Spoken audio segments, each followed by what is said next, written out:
Hello, my name is Sarah. I am an English learner. This is my story. I want to share with you my amazing experience of traveling to New York.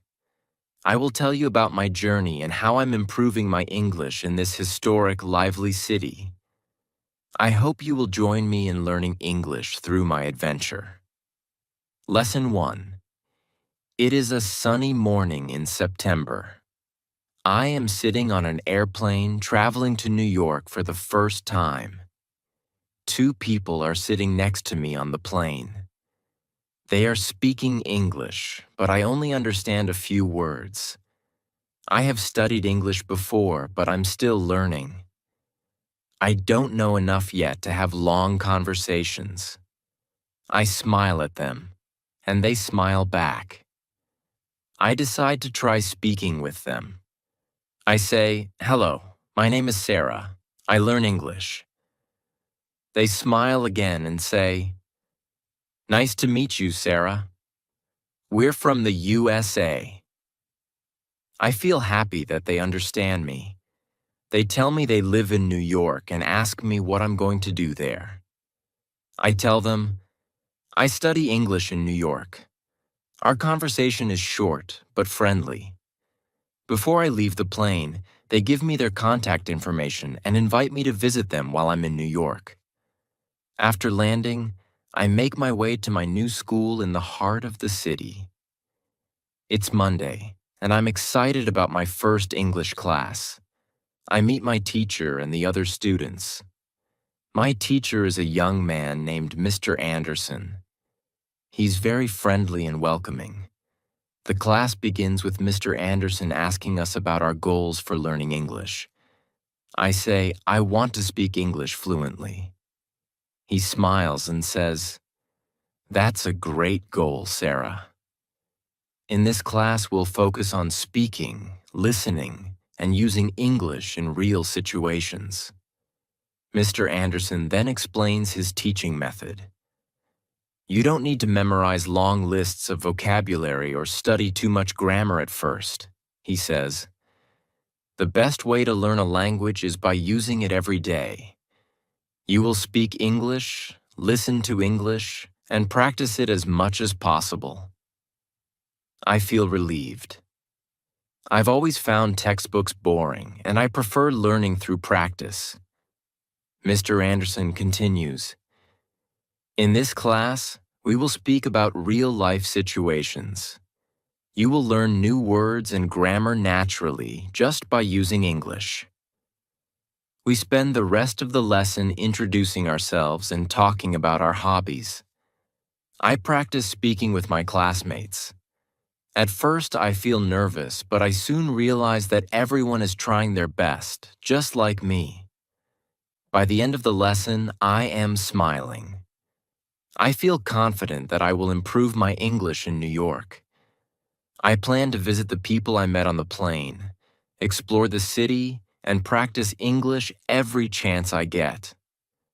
I know that with time and practice, my English will get better.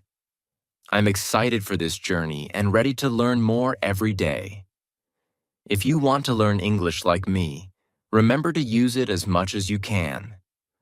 Speak, listen, and don't be afraid to make mistakes.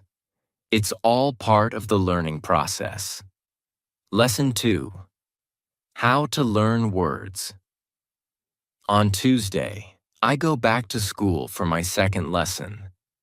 I am excited to learn more. During the lesson, one of my classmates asks a question that really interests me. She asks, what is the best way to learn new words? Our teacher, Mr. Anderson, smiles and says, there are many methods to learn new words, but for me, reading is the best. People who read regularly learn words faster than those who don't. If you read for just 30 minutes a day, you will notice the improvement. Today, I will show you how to get the most from reading. He continues, the key is to read something that you enjoy. Choose a book or article that is interesting to you. It could be a story or something related to your job, or even a hobby you love. If the text isn't interesting, it's harder to stay focused, and try to read something where you already know most of the words. Mr. Anderson then gives us some helpful tips. When you find a word you don't understand, don't worry. Just take your dictionary, look it up, and continue reading. Don't stop to write the word down or try to memorize it right away. The important thing is to focus on understanding the overall meaning of the text. He also explains, reading teaches you more than just new words. You'll see how words are used together in sentences. This helps you understand how to use words correctly in real conversations. It's a simple but very effective way to learn. I find this advice very useful, and I decide to try it. After the lesson, we discuss different topics, including life in New York and the kinds of jobs available for students like me. I am interested in finding a job while I study, so I ask my classmates for advice. One student tells me about a place called the Job Center, where students can look for part-time work. I feel excited and decide to visit the Job Center right after class. When I arrive at the Job Center, I speak to a kind lady at the desk. I ask her what kind of jobs are available for students. She smiles and tells me that there are a few options, like working as a cleaner or a waiter in a cafe. I feel nervous because I don't have any experience with these types of jobs.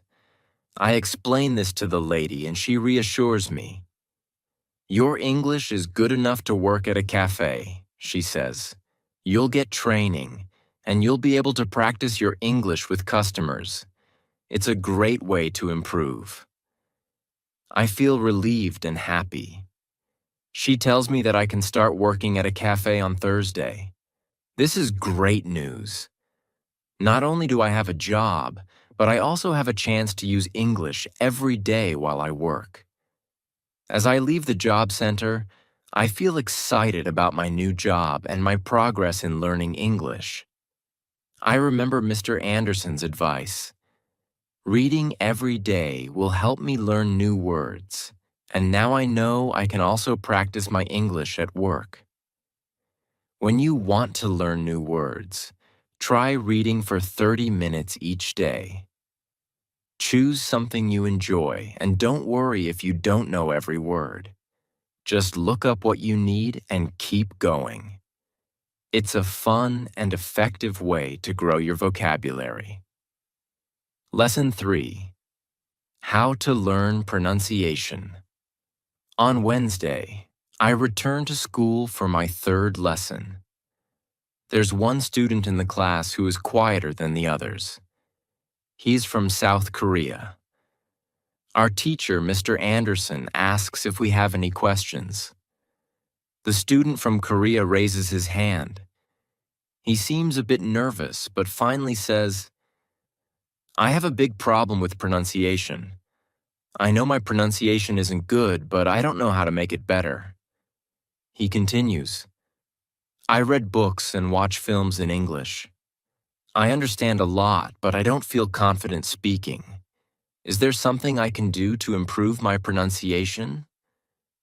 Mr. Anderson listens carefully and then says, This is a common problem, and I'm glad you asked. Let me explain a few things about pronunciation and share a technique that can help you. He begins by telling us why many students struggle with pronunciation. When we speak, we use muscles in our mouth. The problem is that when you speak English, you might use the muscles in the same way you do in your native language. This makes your English pronunciation sound more like your native language. Almost every student experiences this, so don't worry. It's normal. Mr. Anderson continues, The good news is that you can improve your pronunciation. There's a simple and effective technique called shadowing that can help you. Here's how it works. When you shadow, you listen to someone speaking English and immediately repeat what they say. You copy their sounds as closely as possible, just like how children learn their first language. They listen to their parents, repeat what they hear, and over time, their pronunciation becomes perfect. You can do the same with English. To show us how shadowing works, Mr. Anderson opens a video on YouTube. It's a slow-paced English conversation that we can easily understand. This video will help you practice shadowing, he says. We watch the video and then try shadowing for about 3 minutes, repeating the words right after we hear them. At first, it feels a little strange, but as I keep going, I start to get the hang of it. Mr. Anderson tells us, this technique is also great for preparing for presentations. If you have an important speech or presentation, do some shadowing for 10 minutes beforehand. It will help your pronunciation sound much better. I find this method very interesting. I've never heard of shadowing before, and I'm excited to try it on my own. After the lesson, I go to the school reception to ask about sports activities. I love sports, and I'd like to play something while I'm in England. The lady at the reception smiles and tells me, we have a table tennis team and a football team. The football team has training today at 5 o'clock. I'm thrilled. I love football, and I'm eager to meet new people through the sport. At 5 o'clock, I go to the football training and meet players from all over the world. Brazil, Japan, Russia, Spain, Argentina, and Italy. The training is fun, and I quickly make some new friends. By the end of the day, I feel really happy. My time in England is off to a great start. I have an amazing teacher, I've learned a new technique to improve my English, and I've joined a football team. Tomorrow I will start my new job at the cafe, and I can't wait to use my English there as well. If you want to improve your pronunciation, remember to practice shadowing. Listen to native speakers and repeat what they say. Over time, you'll notice your pronunciation getting better. Lesson 4. How to practice speaking. On Thursday, I head back to school, excited for another lesson. There's a new student in our class today. Her name is Monica, and she's from Italy. As the lesson begins, our teacher, Mr. Anderson, asks Monica a few questions. He seems to know her from before. It turns out that Monica attended his beginner English class 1 year ago, during a 2-week summer holiday program. When Monica starts speaking, her English is remarkable. Her pronunciation is clear, and she speaks fluently without hesitation. Mr. Anderson is impressed.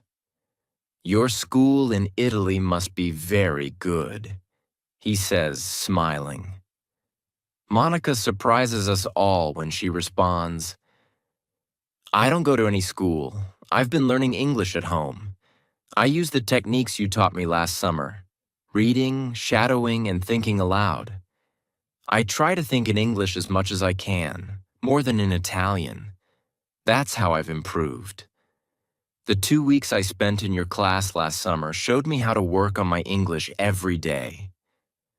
Now I can speak much better, and that's why I wanted to come back to your class. I was a beginner before, but now I can speak English confidently. I want to keep learning from you. Mr. Anderson looks very pleased and thanks Monica for her dedication and hard work. Hearing this makes me curious. I've heard about reading and shadowing, but I don't know what thinking aloud is. So I raise my hand and ask, what is thinking aloud? Mr. Anderson explains, thinking aloud is a powerful technique, but it requires strong motivation to be effective. For some people, it might even seem a little crazy at first, but if you stick with it, it can dramatically improve your English. I'm intrigued. I have strong motivation, I say. I don't mind if it seems crazy. If it helps, I want to learn it. Can you teach us this technique? Of course, Mr. Anderson replies. It's actually very simple. Every day, you think in your native language without even realizing it. Now you can start thinking in English instead. Once you start thinking in English, the next step is to say your thoughts aloud. That's all it is. Just saying out loud whatever you're thinking. That sounds simple, I say, but why is it so effective? Mr. Anderson smiles and suggests, maybe you can ask Monica. She's been using this technique, and she can explain more about her experience. Our teacher then turns to Monica, who agrees to share her story. When I first started using this technique, it wasn't easy, she admits. I began with very simple sentences like, I can speak English. It's good that I can speak English. I want to get better. I need to practice every day. I don't know many words, but I can use the words I do know. I can express my ideas with these words. I can do this. She pauses and adds, at the beginning, I had a big problem. My thoughts in Italian were long and complicated, but I couldn't say exactly the same things in English. I had to simplify my ideas. Thinking in simple English was the hardest part.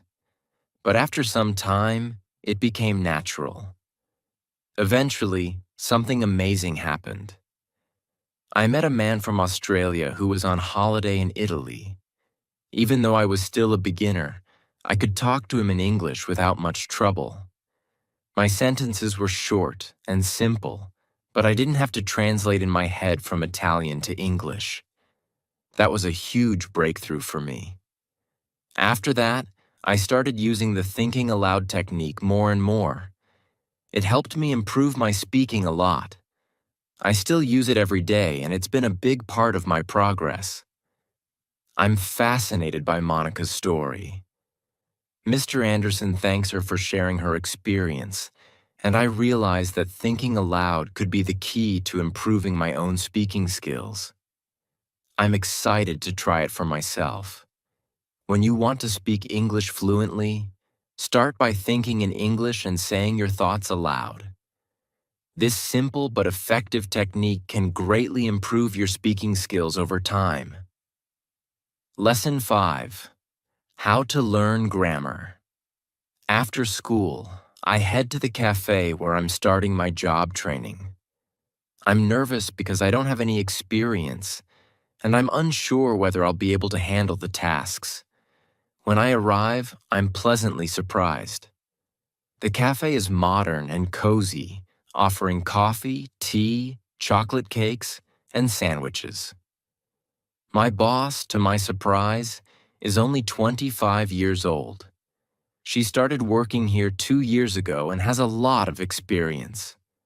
She knows everything about running the cafe and patiently shows me how to prepare coffee, wash dishes, and interact with customers.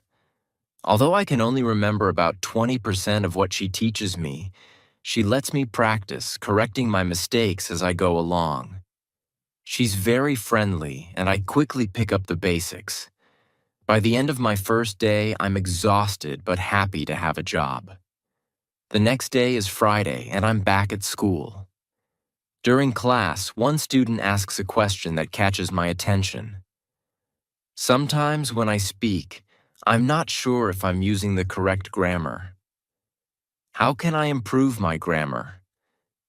Our teacher, Mr. Anderson, thanks the student for the question and responds, there are two types of students when it comes to learning English. Some are learning because they want to speak fluently, while others are learning to pass exams. The approach to learning grammar differs for each group.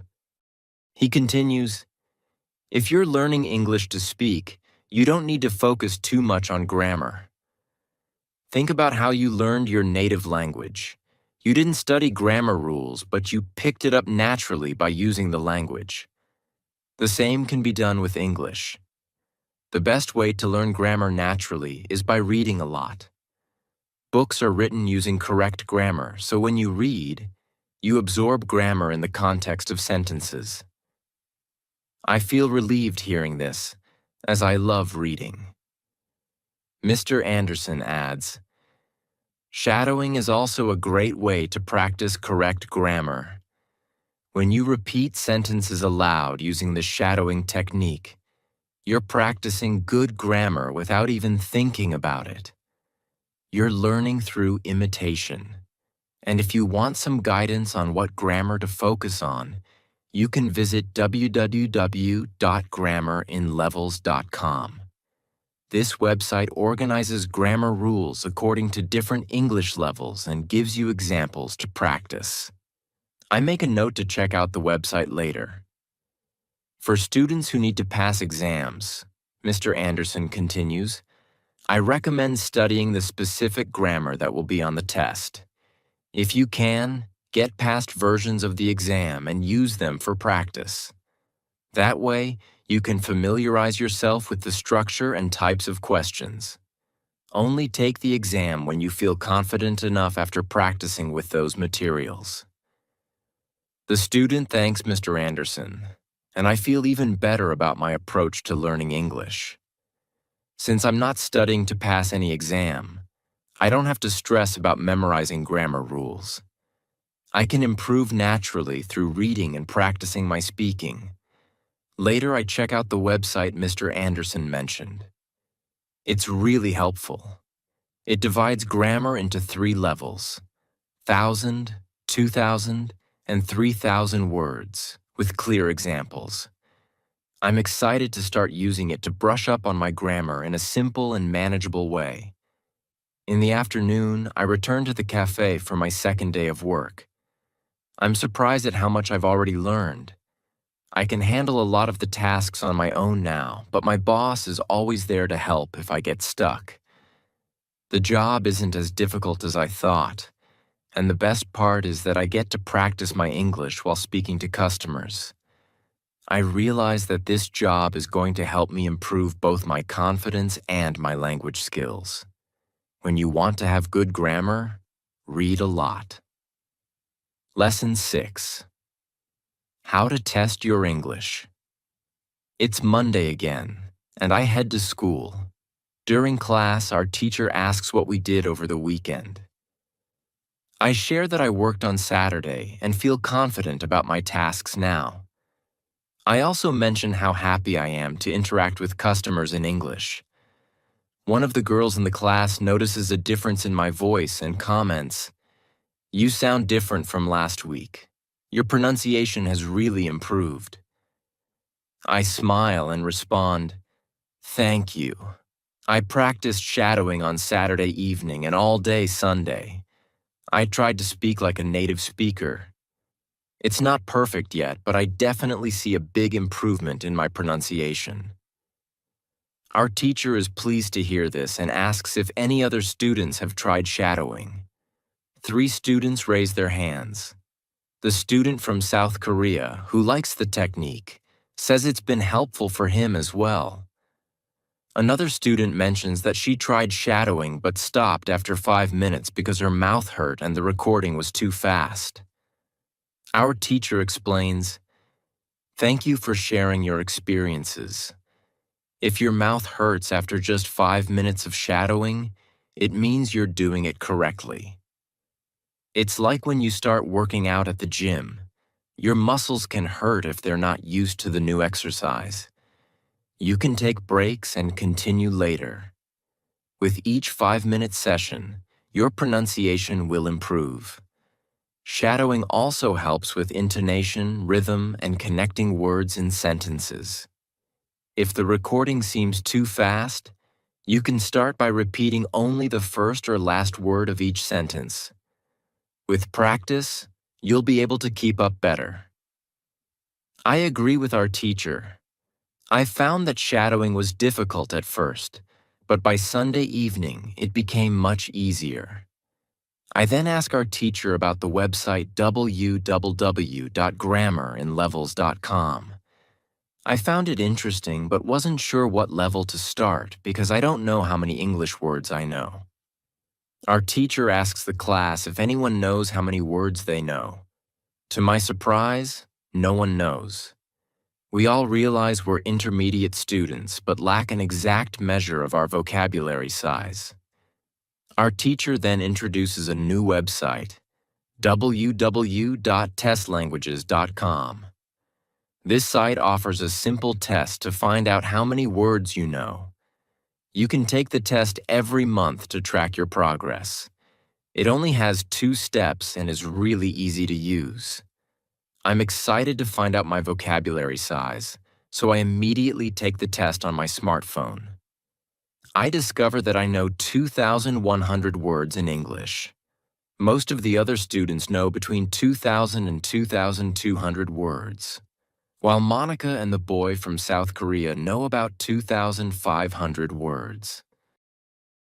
Our teacher explains, based on your vocabulary size, you should be working with Level 2 on www.grammerinlevels.com. Since you know between 2,000 and 3,000 words, you can start exploring Level 3 grammar.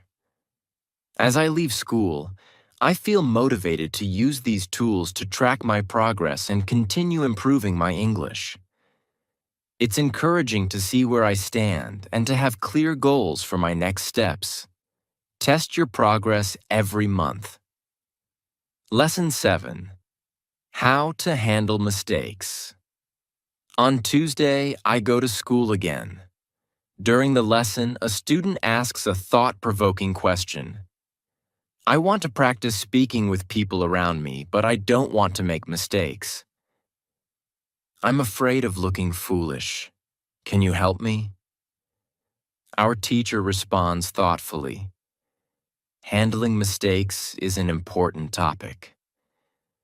Many people have different views on this, and I want to share what I believe is the best approach based on my experience. I'm currently learning Spanish, and when I speak it, I don't worry much about making mistakes. The reason I'm not concerned is straightforward. When I learned my native language, mistakes weren't a big deal. My primary goal was to express my ideas. As long as I keep reading, speaking, and doing shadowing, my Spanish improves over time. This might seem simple, but it's what I've learned through years of teaching and learning languages. It works well for me and many of my students. When I speak, I focus solely on communicating. At the moment, I know about 1,500 words in Spanish, which is about the level of a 2-year-old child. 2-year-olds make many mistakes when they speak, but they don't let it stop them. By the time they're 3, they make fewer mistakes, and by 4, they speak quite well. You can follow the same path. Most of you know around 2,000 words in English, so making occasional mistakes is perfectly normal. To advance to higher levels, you must accept and learn from mistakes. Just like learning to play a musical instrument, language learning involves practice and making mistakes. If you skip this phase, you won't progress to higher levels. As you continue using English, your mistakes will gradually decrease. To minimize mistakes, engage in a lot of reading and shadowing. Reading aloud can also help you improve.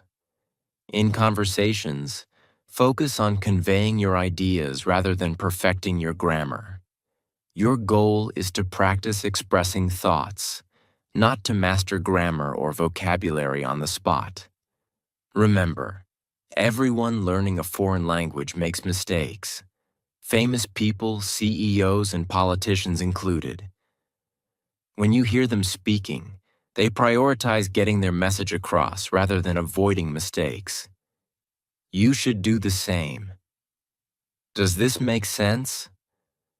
The girl responds, yes, thank you. Our teacher concludes, if you want to make fewer mistakes, engage in extensive reading and shadowing. Feeling reassured, I leave class thinking about how to approach my own English practice. I realize that making mistakes is part of the learning process and that focusing on communicating my ideas is the most important thing. Lesson 8. How to remember words. Level 1.